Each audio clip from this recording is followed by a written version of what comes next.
Hi guys, Iron Cameraman here.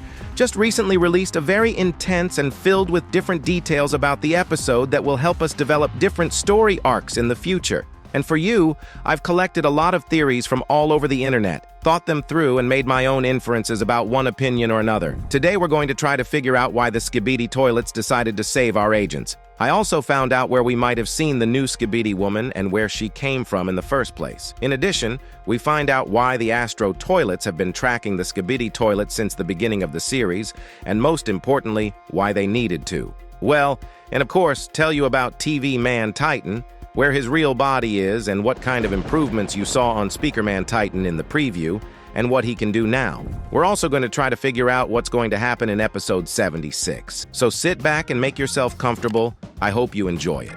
For you, I'll try to tell you everything I've learned lately while I've been on vacation. So grab your tea and your cookies, and let's get to the video. First of all, I wanted to tell you a very interesting theory about TV Man Titan. The thing is that recently I decided to revisit the 24th season to refresh my memory and, maybe, to pick up details that in the previous time did not notice or missed. Well, after rewatching the season, I saw one strange detail, namely, when TV Man Titan spins like a ballerina, you can notice that his torso spins separately from his legs. This means that TV Man Titan's body is divided into two parts, the lower and upper, thus being separate parts. He is able to move both separately one part and two parts at once. Let me remind you, version 1.0 was not able to do so. There his torso and legs were one piece, but here everything is completely different. Also, if you look closely at TV Man Titan's legs, you can see that they are completely different from his first version. Why am I bringing all this up? It's very simple. What if TV Man Titan now has a completely different body, a new body? That is to say, he has been completely reassembled anew, since his version 1.0 body is completely different from his version 2.0 body. But why does our Titan have a new body? Perhaps after the defeat in episode 47, TV men, from the amount of damage, decided to completely rebuild their Titan. We saw that he took a lot of damage in episode 47, so the idea of making a new body for the Titan isn't such a bad idea. But what happened to our Titan's other body? My guess is they left it for worse times, to improve Speakerman and Cameraman Titans, or do they want to build a new Titan that will have each race's technology and Astro Toilet technology to fight them more effectively? If it got interesting, I talked more about this in this video. You can check it out. Now, I wanted to bring up a very interesting topic. Why did the Skibidi Toilets decide to save the agents after all? Perhaps it was out of pity for their enemies. Or perhaps the Skibidi woman liked our cameraman. Ahem. That's not the point. Most likely the true reason for helping the agents was purely strategic thinking. As we've seen, many of the Skibidi Toilets don't know the Astro Toilets are killing them and run to them with hugs, thinking they're going to help. But as we know, Astros destroy everything in their path, so it's likely that this squad of toilets has already encountered the Astro Toilets, and I believe they are already preparing a plan on how to counter them. We saw that after killing the little juggernaut, the Skibidi woman took his laser cannon, which they will later research to become stronger. We've already seen agents taking Astro Toilet technology. Now the Skibidi Toilets have appropriated one of their technologies as well. It's not clear yet how the Alliance and Skibidi Toilet's lasers differ from the Astro Toilet lasers, but they clearly look more powerful. By the way, G-Man had similar lasers on the document from episode 74, so it's understandable why this lady decided to take this technology. But you'll probably be interested to know who this girl is and where she came from, right?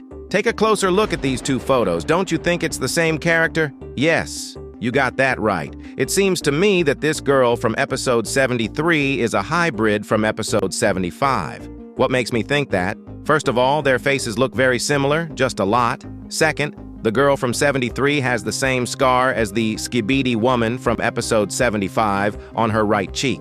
Thirdly, we know that there was also an infected person in that room besides the normal people, from which we can assume that she was infected. Since we haven't seen what happened to the people after episode 73, and anything can happen behind the scenes, if that's the case, then we can assume that she was the reason for all that help to the Alliance. Let me explain now. Before the infection, she was a human trying to survive. But after the infection, she immediately joined the ranks of the Skibidi Toilets. You can see that this toilet squad was on some sort of mission, as at the end of the episode, they took what they came for, namely the Astro toilet laser. So when they came for it, they saw the agents die, and it may have been this girl that sparked the beginning of the alliance between the agents and the Skibidi Toilets. While this theory may be true, there's one reason I can't see it as such. The girl in episode 73 is blonde and the Skibidi woman is brunette. But maybe that's how the light falls, you can't deny that. So maybe they are different characters.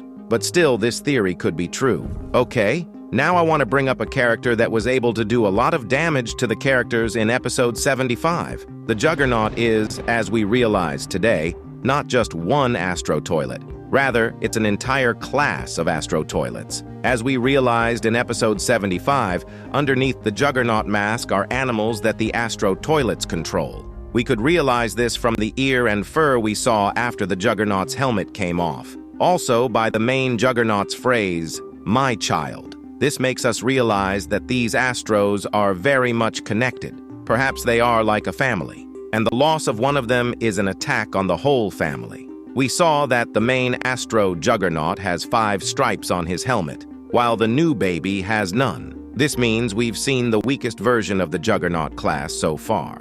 So now it's getting pretty scary for agents and Skibidi Toilets. If they've been fighting the weakest Astro for so long, losing so many fighters, it's getting scary to see what the superior Astros are capable of. We realize that Astro Juggernauts are most likely animals. When have we ever seen animals before? That's right, in episode 16, and then I have a very interesting theory. What if the Astro Toilets were originally planning to destroy Earth and the Skibidi Toilets, and G-Man's betrayal was just an excuse to do it? Think about it. If the Astro Toilets only wanted to kill G-Man, they wouldn't have touched the Skibidi Toilets who were on their side. We literally saw in episode 75 that they don't care who the Skibidi Toilets are for. They indiscriminately kill everyone in their path. Now let's remember the Skibidi Cat. This character may have been the one who monitors and reports to the Astro Toilets, gathers information, data about the army, the circumstances of the war and technology,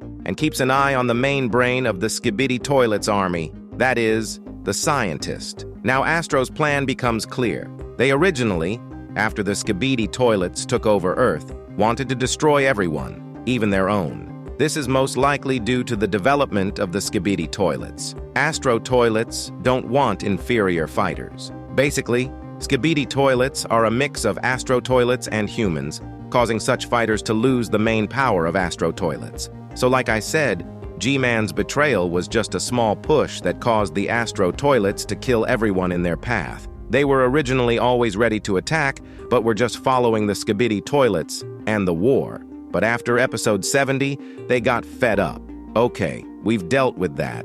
But remember at the beginning of the video, I mentioned that the Skibidi girl took the Astro Juggernaut's laser weapon. Well, we've already seen a small alliance of agents and Skibidi Toilets, and maybe in the future they'll be sharing technology to improve their army. So the team and I hypothesized what the speaker would look like with the new Astro tech. As you can see, he's holding his own knife, which he used to stab G-Man in the eye. He also has the same hooks on his hands as TV Man 1.0 in order to quickly shorten the distance with his opponents. Most importantly, there are shoulder-mounted lasers.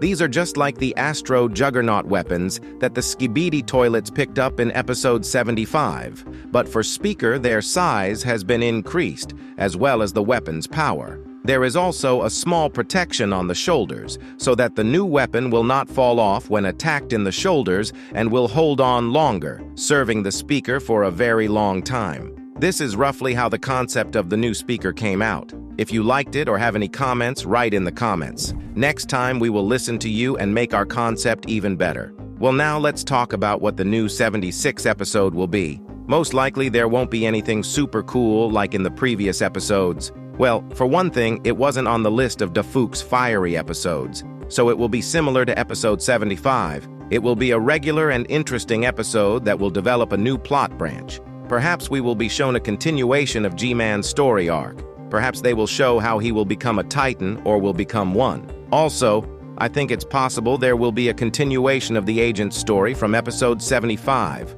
or we will be shown where the speaker and TV man Titan went, as that is still a mystery. I assume that if we are shown where our Titans are, we will also see Speakerman Base, which we have been waiting for a very long time, and discussing what it looks like.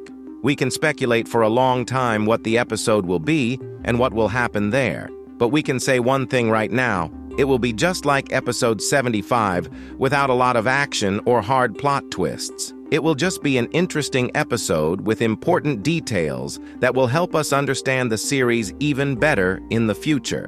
I hope you enjoyed today's clip. And remember, everything said in this video is my opinion and reasoning. If you disagree or have ideas for other theories, write in the comments. I'll be sure to read it. Bye.